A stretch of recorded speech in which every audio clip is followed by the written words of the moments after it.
ഇതേപോലെ തന്നെ മറുഭാഗത്ത് മുസ്ലിം ലീഗ് മതരാഷ്ട്രവാദികളുമായി യോജിച്ച് പ്രവർത്തിക്കുകയാണ്. മുസ്ലിം ലീഗിൻ്റെ ആശയ നേതൃത്വമായി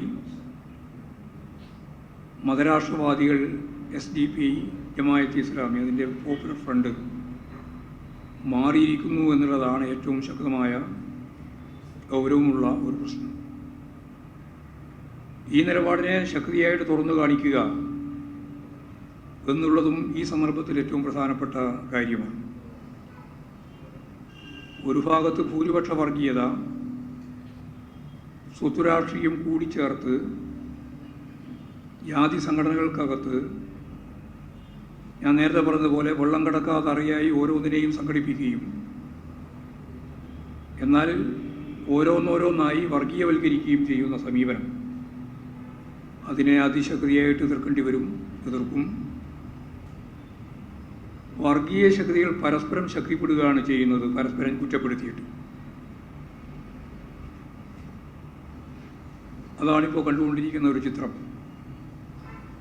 ഒരു ഭാഗത്ത് ഭൂരിപക്ഷ വർഗീയതയും മറുഭാഗത്ത് ന്യൂനപക്ഷ വർഗീയതയും, ഒപ്പം UDF. ഇത് ഞാൻ നേരത്തെ ചൂണ്ടിക്കാണിച്ചതുപോലെ പരസ്പരം ശക്തിപ്പെടുത്തുന്ന നിലപാട് ഈ രണ്ട് വർഗീയതകൾ തമ്മിലുള്ള മത്സരം ഇവർക്ക് രണ്ടിനും അനുകൂലമായി രൂപപ്പെടും എന്നുള്ളതാണ് വസ്തുത.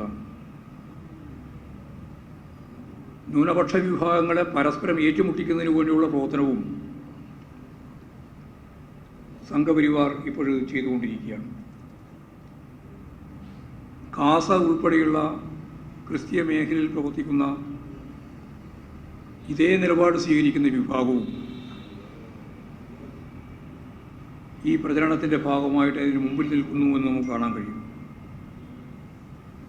അപ്പോൾ സ്വത്വരാഷ്ട്രീയത്തെയും അതിൻ്റെ നിലപാടുകളെയും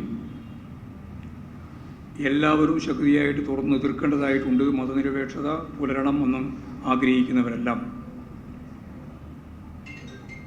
എല്ലാ മതവിശ്വാസികൾക്കും പുലരാൻ സാധിക്കുന്ന ഒരു നാട് എന്ന് പറയുന്നത്